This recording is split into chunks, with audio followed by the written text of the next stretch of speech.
അങ്ങനെ വേഗം കടന്നു പോയത് 2 വർഷമാണ്.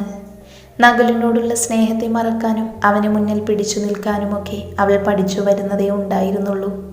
അപ്പോഴേക്കും നകുലിൻ്റെ ജീവിതത്തിൽ പൊട്ടലും ചീറ്റലുമൊക്കെ തുടങ്ങിയിരുന്നു. ഇസയോട് മനസ്സ് തുറന്ന് സംസാരിക്കാനെങ്കിലും നകുൽ പലതവണ കൊതിച്ചിരുന്നിരിക്കാം. പലപ്പോഴുള്ള അവൻ്റെ നോട്ടങ്ങളിൽ നിന്നും അത് മനസ്സിലാക്കിയെങ്കിലും അവൾ മുഖം തിരിച്ചു നടന്നു.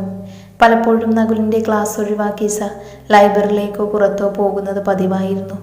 ആരും കാണാതെ നകുലിനോടുള്ള സ്നേഹം ഉള്ളിലൊതുപ്പിച്ച് കരഞ്ഞിരുന്ന ഇസയെ ഗീതു മാത്രമേ കണ്ടിരുന്നുള്ളൂ. അങ്ങനെയിരിക്കെയാണ് കോളേജിൽ നിന്ന് പോകുവാണെന്നുള്ള വിവരം അല്പം വിഷമത്തോടെയെങ്കിലും നകുൽ എല്ലാവരോടും പറഞ്ഞു തുടങ്ങിയത്. ഇതെൻ്റെ അവസാനത്തെ ക്ലാസ്സാണ്. അത് കേട്ടപാടെ എല്ലാവരും കൂടി അയാൾ പോകുന്നതിൻ്റെ കാരണം തിരക്കിയും പോകരുതെന്ന് വിലക്കിയുമൊക്കെ ബഹളം തുടങ്ങി. സൈലൻസ്. ഇനി അങ്ങോട്ട് നല്ല രീതിയിൽ ക്ലാസ് എടുക്കാൻ കഴിയുമെന്ന് എനിക്ക് തോന്നുന്നില്ല. ഞാൻ കുറച്ച് പ്രശ്നങ്ങളിൽ പെട്ട് ആകെ ഡിസ്റ്റർബാണ്. ലീവ് എടുത്താൽ ശരിയാവില്ല. എനിക്ക് കുറച്ചധികം ടൈം വേണം പഴയതുപോലെയാവാൻ. അത് നിങ്ങളുടെ ഭാവിയെ ബാധിക്കാൻ പാടില്ല. അതുകൊണ്ട് ഞാൻ എൻ്റെ അധ്യാപകം ഇവിടെ നിർത്തുന്നു. ഇതെനിക്ക് പറ്റിയ പണിയല്ലെന്ന് മനസ്സിലാക്കാൻ കുറച്ച് വൈകിപ്പോയി. ഇനി കൂടുതലൊന്നും എനിക്ക് പറയാനില്ല, കേൾക്കാനും. ഉടനെ തന്നെ നിങ്ങൾ പുതിയ സാറ് വരും. അത്രയും പറഞ്ഞ് നകുൽ പുറത്തേക്ക് നടന്നു. ഈ സമയം കൊണ്ട് നകുൽ പറഞ്ഞതെല്ലാം റെക്കോർഡ് ചെയ്ത് ഇസക്ക് അയച്ചു കൊടുത്തിരുന്നു. മെസ്സേജ് കേട്ട പാടെ ഇസ ലൈബ്രറിയിൽ നിന്നും ഇറങ്ങി ഓടി കിതച്ചു.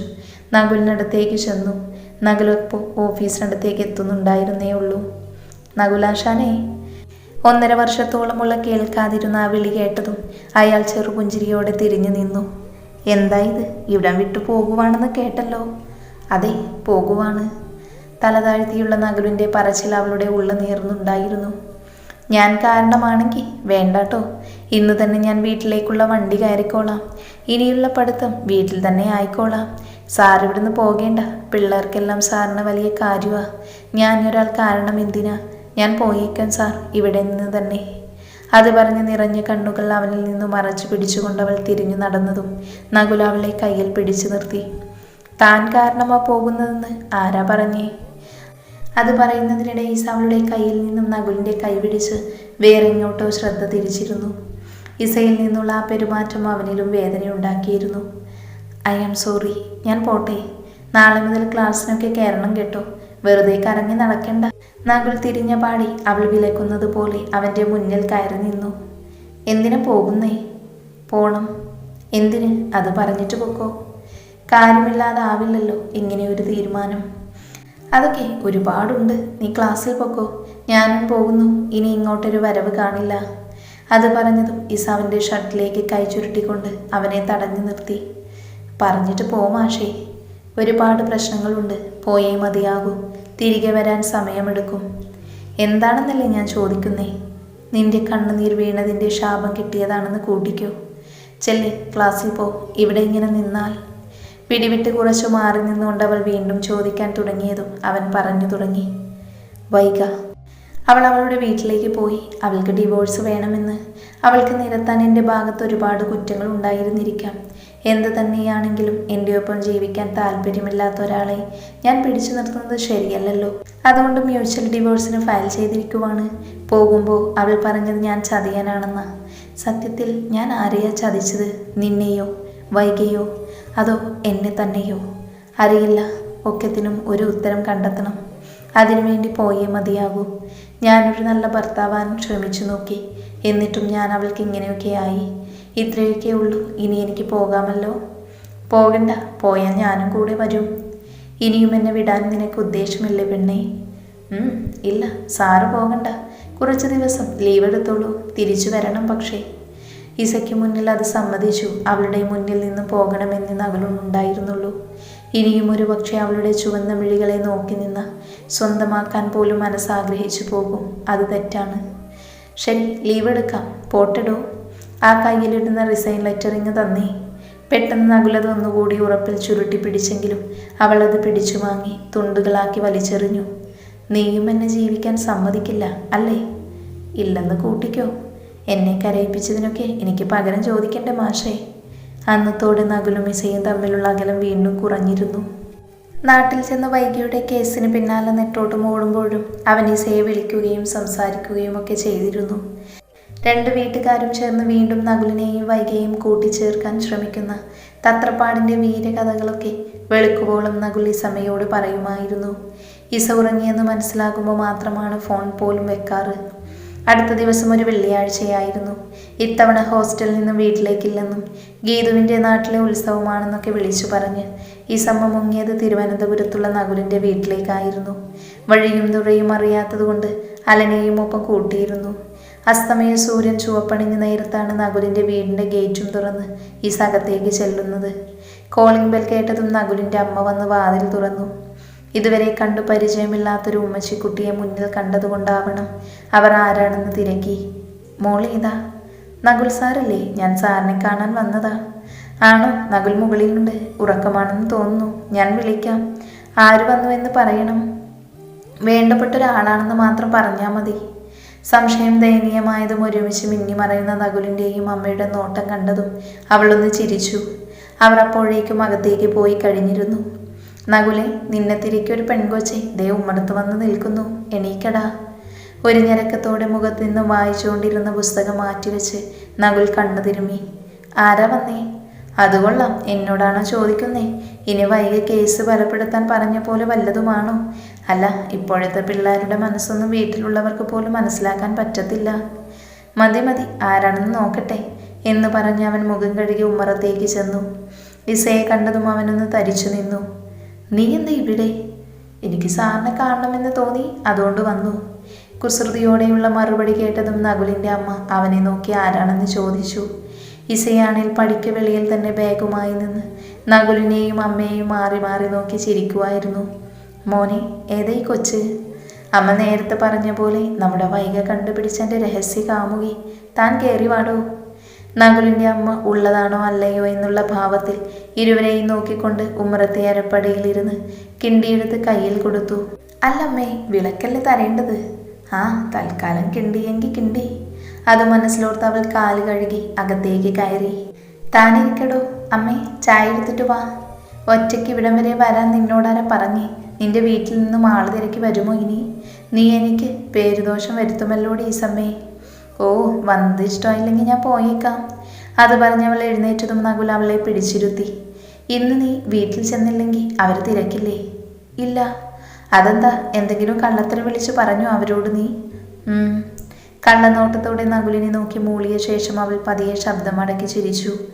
അപ്പോൾ ഇങ്ങോട്ടുള്ള വഴിയൊക്കെ ചോദിച്ച് തീരും മുന്നേ അവൾ പറഞ്ഞു തുടങ്ങി. അതൊക്കെ നമ്മുടെ സഖാവ് കൃത്യമായി കൊണ്ടെത്തിച്ചു മാഷേ. എന്നിട്ട് അവനെവിടെ? ഒപ്പം കണ്ടില്ലല്ലോ.